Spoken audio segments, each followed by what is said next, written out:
जिससे तुम्हारा कल्याण होगा मैं भी वही कार्य करूंगा, उसके सिवाय कुछ नहीं करूंगा।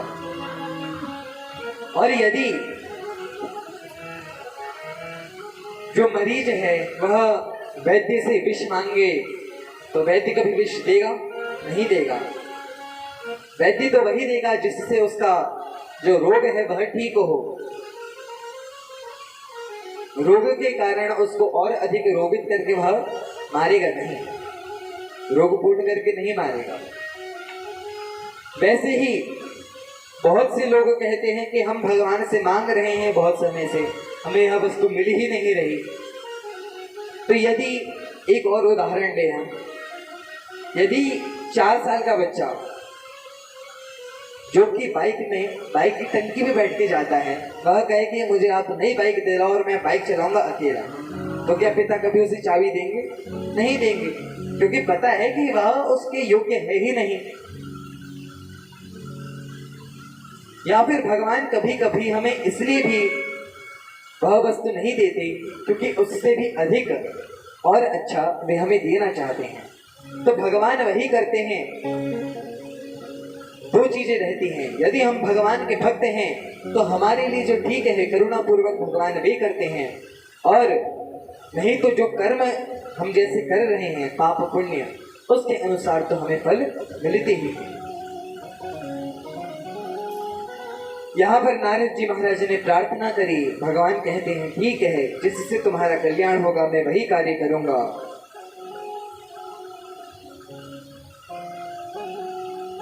अब तो नारद जी बड़े प्रसन्न हो गए, स्वयंवर में जाते हैं, बैठ गए, और भगवान ने उन्हें अपना हरि का रूप तो नहीं दिया, विष्णु का रूप तो नहीं दिया, बंदर का रूप दे दिया।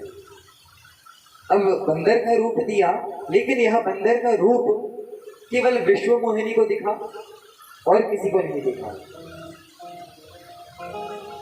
भगवान यदि अपने भक्त का अपमान करते भी हैं तो उसका अभिमान तोड़ने के लिए करते हैं, और उसका अपमान हो भगवान ये कभी नहीं चाहते। इसीलिए और किसी को उनका यह वानर रूप नहीं दिखा, केवल विश्व मोहिनी को ही उनका यह स्वरूप दिखता है वानर के रूप में। विश्व मोहिनी आई तो उसने किसी को देखा ही नहीं। भगवान हरि मनुष्य का देह धारण किए एक कोने में खड़े थे, उसने किसी को देखा ही नहीं, सीधे गई उन्हें वरमाला पहना दी। अब नारद मुनि ने पूछा कि विश्व मोहिनी कहाँ है? बोले वो तो एक राजकुमार आया था, वह ले गया। अब नारद जी ने कहा कि उसने मुझे नहीं देखा, मैं इतना अधिक सुंदर हूँ। और यह वार्ता वे जिनसे कर रहे थे, शिव जी का अपमान किया था, तो शिव जी को पता था कि अब इनका पतन हो सकता है। इसीलिए शिव जी ने अपने 2 गणों को उनके पीछे भेज दिया था। अब वे गण हंसते हुए कहते हैं कि प्रभु आप कितने सुंदर देख रहे हैं, हम आपको दिखाते हैं। और जब दर्पण में दिखाया कि वह पूरा शरीर तो भगवान विष्णु के जैसा है लेकिन मुख बंदर के जैसा है, तब नारद जी एकदम क्रोधित हो जाते हैं, और ये रुद्रगण हंस रहे थे इसलिए उन्हें शाप दे देते हैं कि तुम जाओ और कोई निशाचर जाई तुम कपटी पापी दो, हंसे हो हम ही सोले हो फल बहुरी हंसे हो मुनि को।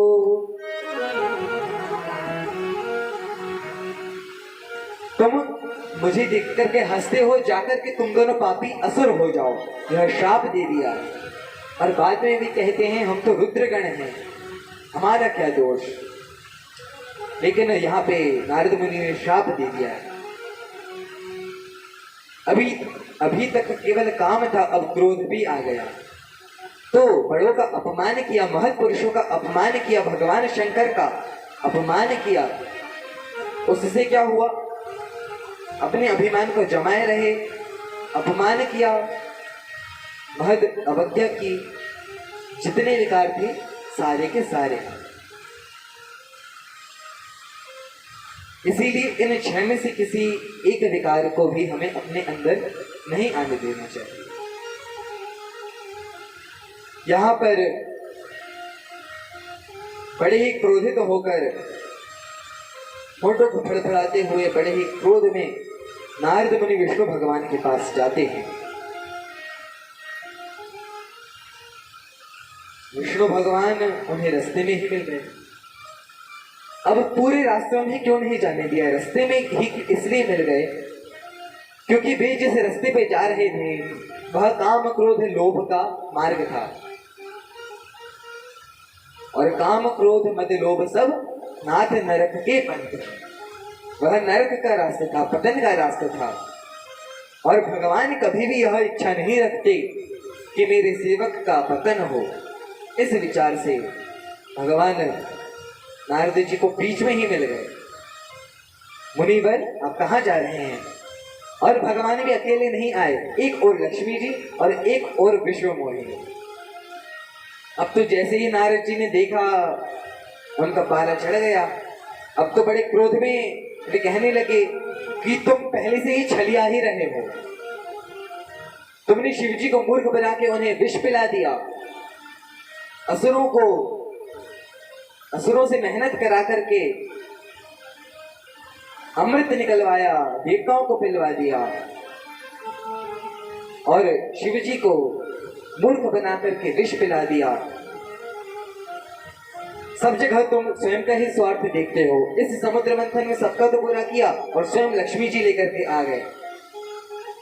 तुम हमेशा से स्वार्थी रहे हो, परम स्वतंत्र न सिर पर कोई। यह इसलिए है, शिव पुराण में यह वचन लिखे हैं कि शंकर भगवान ने तुम्हें इतनी अधिक स्वतंत्रता दे दी है कि तुम्हारे सिर पे कोई नहीं है। इसीलिए तुम इतने जो मन में आता है वह कार्य करते हो। परंतु अब तुम मेरे पाले पड़े हो और अब मैं तुम्हें बताऊंगा कि जो तुम कार्य करते हो उसका क्या फल होगा। मैंने तुमसे विष्णु मोहिनी मांगी तो तुम स्वयं उसे लेकर के चले गए। तुमने जिस मनुष्य देह को लेकर के मुझे ठगा है, तुम्हें भी धरती पर दुग्धालय पर उसी मनुष्य देह को धारण करना पड़ेगा। और जैसे कि मैं इस विश्व मोहिनी के कारण विरह में जैसे तड़प रहा हूं, तुम भी उसी प्रकार से तड़पो। और तुमने मुझे वानर बनाया, वानर ही तुम्हारी सहायता करेंगे उस मनुष्य की। ये तीन शाप दिए। अब भगवान तो प्रसन्नचित ही रहे। क्यों? भगवान कहते हैं ये शाप है या वरदान? क्यों? क्योंकि बड़े भाग मानुष तन पावा, नृदेह माध्यम सुलभम सुदुर्लभम, और वह आपके शाप से हमें सुलभता से मिल रहा है। पत्नी से विरह होगा और उस समय वानर मेरी सहायता करेंगे। लोगों के अपनी सहायता नहीं करते जब भी कष्ट में होते हैं, और मेरी तो वानर भी सहायता करेंगे। तो यह तो आपने वरदान ही दिया है।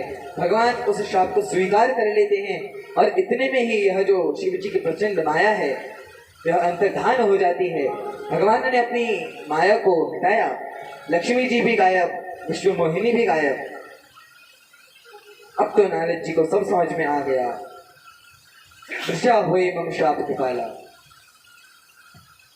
ये भगवान मेरे है जो शाप है यह झूठा हो जाए, मैं इसको निष्फल करता हूँ, ऐसा कुछ ना हो, मेरी यह प्रार्थना है। मैंने क्रोध में आकर के पता नहीं क्या क्या कह दिया। तब भगवान कहते हैं आपने शिव जी की अवज्ञा करी थी। यदि शिव जी ने जो कहा था आप उसे वही मान लेते बिना बुद्धि लगाए, तो ऐसी कोई परिस्थिति ही नहीं आती। ना आपको काम में गिरना पड़ता, ना ही क्रोध में आपका पतन नहीं होता। परंतु आपने महत अवज्ञा करी। उन्होंने जो कहा उसे पूरी तरह से वैसे ही नहीं माना।